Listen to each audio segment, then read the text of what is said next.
What is up, guys? Welcome back to another video. In today's video, man, we're going over Holdfast. Now, I've already put about 6 hours into this game. Just been playing nonstop. Um, and I kind of want to go over Holdfast and kind of go over how I believe everything works so far. And I'm also asking for any tips or tricks down below if you guys play this on PC. So let's go over Holdfast. So if you don't know what Holdfast is, Holdfast is a Napoleonic themed militaristic simulation, sort of. So it's kind of like a mil sim.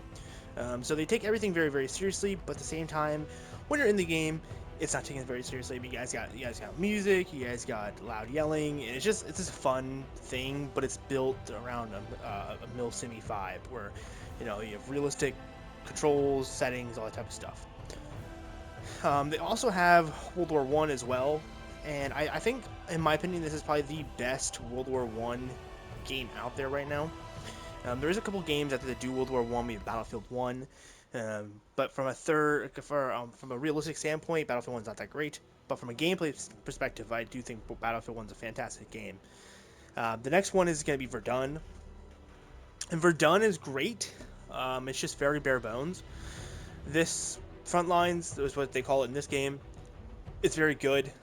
And it feels really good when you're playing it, especially after playing Napoleon. You actually aim guns in front lines. So yeah, so that's that. Those are the two modes they have currently. Let's go over here to barracks and talk about this for a second. So the barracks here are pretty simple to understand. So you have infantry officer, you have sergeants, you have a captain, you have line infantry, grenadiers, guards, coast guard, marines. You have light infantry, you have riflemen, customs, flag bearer, musician, surgeon, sapper, carpenter, cannoneer, rocketeer, hussar, dragoon, sailor, and adept sailor. So a couple of options. Now, some of these options you won't see when you're in game because they may not be available to that specific engagement. Countries we have access to here on Holdfast currently. If we go up here, so we have the nations at war. So Napoleonic time period, we have Great Britain, French, Austrian, Kingdom of Prussia, Russian Empire, and Kingdom of Italy. So a couple options there. Allied powers, you're going to have the Britain, France, and the United States. And for Central powers, you have, I believe it's the Ottoman Empire, Germany, and Russia. I can't remember. The flags are down there, but I can't remember the life of me what the third country is. I don't think it's Russia, but I could be wrong. I don't know. But those are the countries you have available at launch. So if you're wondering what countries are available. So another thing with the barracks that I want to talk about before going into regiments. Barracks are a little confusing to me for the weapon side of things. Because there's tons of different options for weapons, but they don't really show how much they are in terms of betterness they are.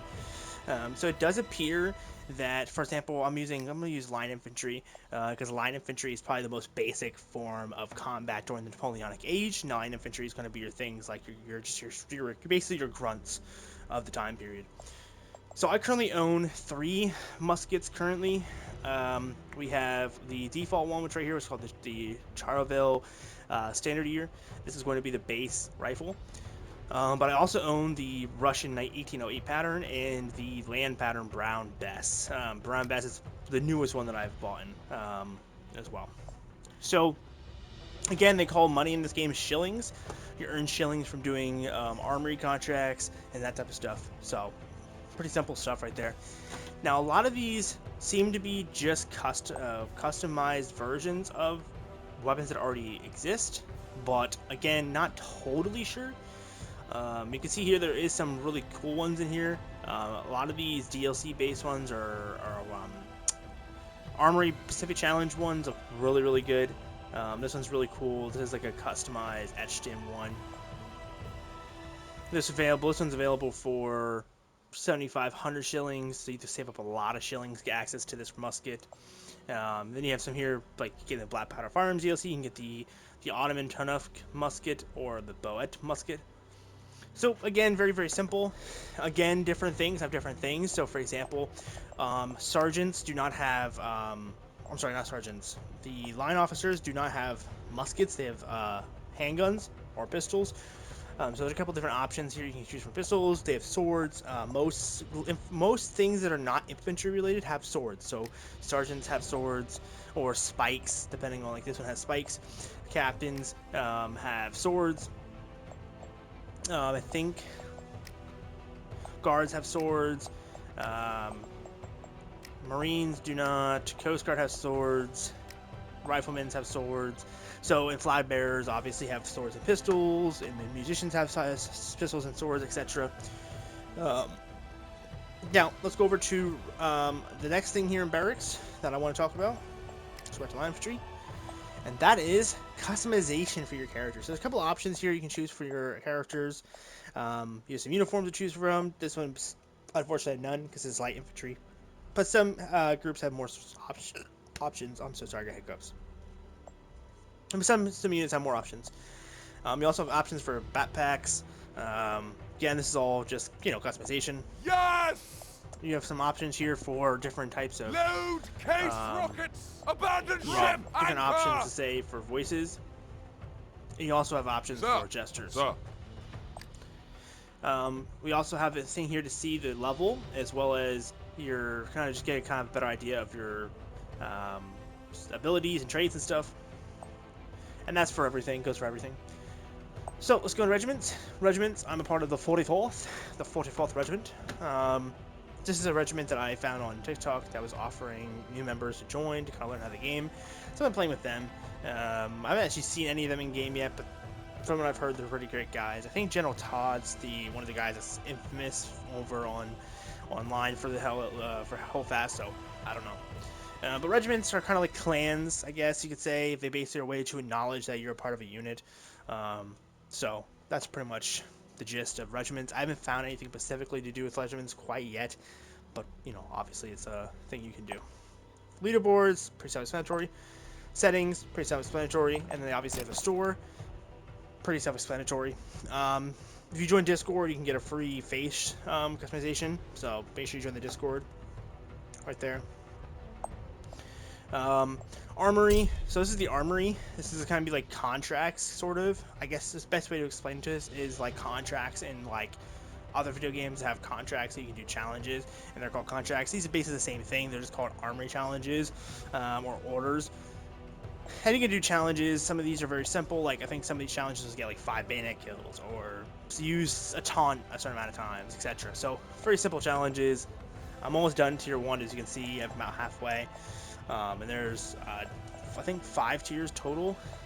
No, 6 tiers. I'm sorry. There's 6 tiers total. And obviously some of these will most of these give shillings, but as we saw in the things earlier, there is some of these that do give weapon blueprints as well. There's also things called feats. Feats are going to give you different things. I think some of these give like specific tags for you to put on your thing. So, like, for example, I don't know which one I've done. I've done one of these. Oh, here it is, Weihei, which is use the charge ability while surrounded by at least 15 players and slay 2 of them before the ability ends while playing as infantry. So I did that one. I got the, we say Weihei call sign. So, again, these are tons of these you can do. I mean, there's, 20 of them, I think, sitting here. So, there's just tons that you can do as well. But yeah, that's pretty much it for that. You can activate orders here. So if you go over to this and we can go up here, we can actually click on these and we can actually enable some of these so that we can track them in game. I don't believe these track unless you activate them, but I could be wrong on that. I haven't tested it that much. You can also do daily missions that give you XP, and they give you about 10 to 20. I think the most I've seen is 30 shillings. So there's definitely ways to get shillings if you need them. But yeah, thank you guys so much for watching. I hope this has been helpful. If you're wondering how big the servers can be, I found that they usually are about 150 players in the servers on average. Occasionally, I have found servers that have hosted up to 200 players, but I've only seen that once or twice, so I don't think that's a common thing. But most of the times, it's 150 players, and on average, about 10 or 11 servers are full at any given point. Then there's about 6 or 7 that are about 130, between 130 and 140 players. Um, so if you go in 151, you have to wait in a queue. If you go with the ones that are not, then you won't be in a queue. So, with that being said, thank you guys so much for watching, and I'll see you guys in the next one. Love you guys. Later.